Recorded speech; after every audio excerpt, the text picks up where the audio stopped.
Alright, now that the first round of cache upgrades are actually done, let's get on with the second tier here. We'll start with Speed Snap, but before we jump in, here's the round 2 of upgrades that we're gonna need. So with the first round of cache upgrades now completely done, brings my PR up to 43.9. So for this round, we're gonna get some gold or spend some gold. We're not getting any gold. So engine is gonna cost 26 gold. And then of course it unlocks the next tier cache upgrade, which takes 4 hours. So we'll get that going. And then we're actually gonna max out engine all the way once that's done. And then drivetrain is gonna cost another 24. That is so brings the total spent so far up to 50 gold. And then yes, we're gonna have to get the following cache upgrade. So that's that. And body, we're actually going to skip, even though it costs only 18 gold. The reason for that is because well, if we max out engine, that's actually a slightly cheaper way to get to the required PR of 53.6. Instead, we're gonna go with the suspension here for 22 gold, and then of course get the following cache upgrade. So now we're up to what, 72 gold, right, that we've spent, and then another 22 for exhaust. So that brings a tally up to 94 gold. I really should not do math like this, but I think it's fairly straightforward in this case. 94, right? Somebody keep the count going. And then 16 more gold for brakes. So that's what, 110? Am I right? And then another 20. So that'll bring the total that we spent in this second round up to what? 130 gold, right? So yes, so that's the big chunk that we spend, and then we'll have to get one more gold upgrade for engine once the second round is done. So while we're waiting, let's get going with this second tier. As I said, we're gonna start with a Speed Snap at Silverstone Grand Prix. So that is takes place in this what is this, Wellington Strait, right, heading towards Brooklands. So it's all about how you handle the village and the loop, and finally entry section to carry as much speed as you can in yeah, so the checkpoint is right before the bridge, so easily hitting the target here. 226.19 was my speed, which is a healthy bit above the target, which was 220.74 kph. So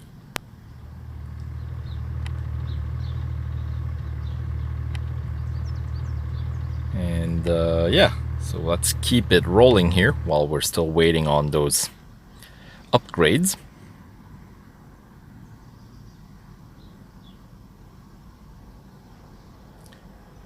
And gold trophy number 4, or the first of the second tier. So let's move on to head at Mount Panorama. So just a single lapper. Most head-to-head races are single lappers, right? Except once you start racing some faster cars, they do have multi-lap head-to-heads, but not on a track like this, because Mount Panorama, of course, a fairly lengthy track, so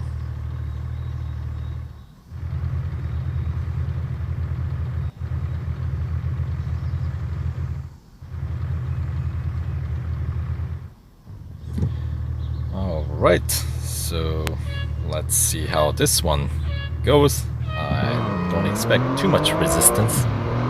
Yep, coming out in first place pretty easily, so back behind the existent, our Canadian opponent here, until maybe I'll overtake in the around the Forest Elbow section, heading into Conrad Strait, the downhill section of Mount Panorama, right? Where, of course, Speed Snap, or if we ever do a Speed Snap, that's the same spot where that happens. So we'll just hang back behind our opponent as we run through the cutting section of the circuit here.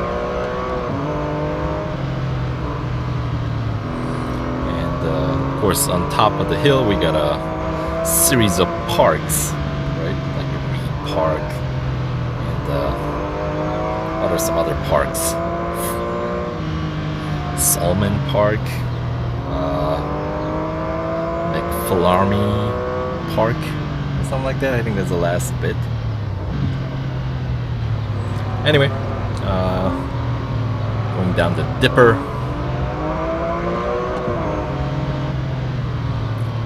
Here's the Forest Elbow, and we'll do the overtake heading into Conrad Strait here.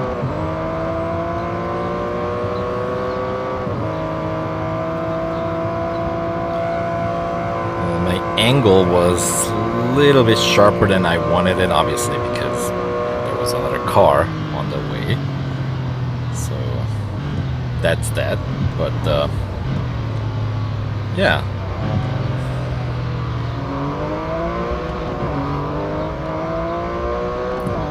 Pretty easy goal here, especially with the car running in green with those extra gold upgrades already installed on the car.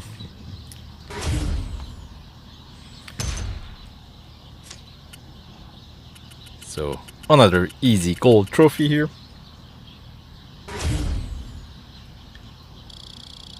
And to win cars, I'd like to keep the stress level low. It's a game, you know. Don't want to get too worked up about these things, so keep this winning margin pretty tight if we can help it. That does put the car ever so slightly in red, maybe one red bar. So the performance of the car is not terribly hindered yet. More importantly, here's a trophy number 5 or number 2 of the Tier 2. So we got, of course, a cup race to wrap up Tier 2. PR required is 41.8, which we are way above, since we're at 48 now. So we should have a pretty easy time on this medium length circuit, the sprint circuit, not quite as short as some others and not quite as long as your regular Grand Prix circuits. And it's gonna be just a single lapper, so that's nice to have these shorter races in these otherwise very long limited time series. If you ask me, they're a bit of a grinder, if you ask me.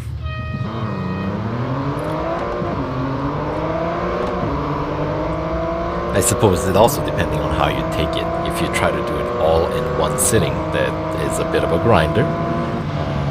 You can do it, I'm pretty sure, but I like to spread them out. You know, that's a rather large chunk of time that you would have to commit to. Number one, sitting for that long duration of time is not good for your health.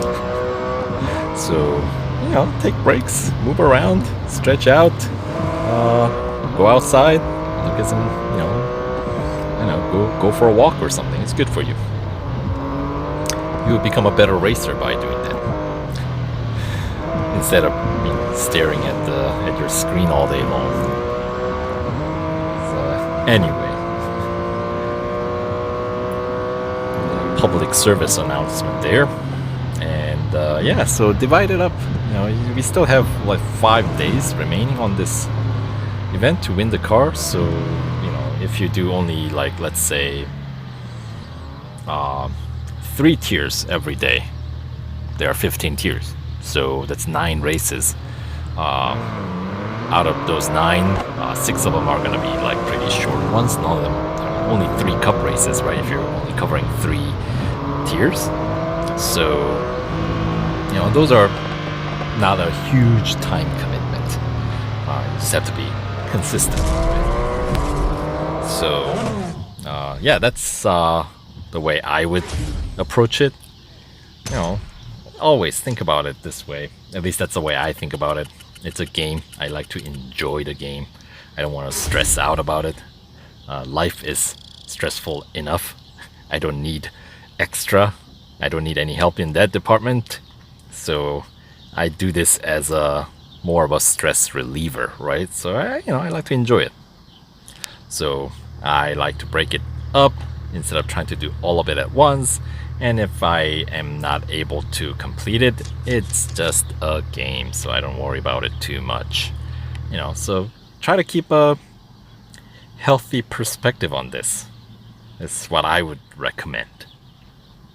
And if you do that, I think overall the game would be a lot more enjoyable. And number 2, you'll do better, I think. You know, but anyway, that does wrap up the tier 2. So we'll move on to tier 3. See you there.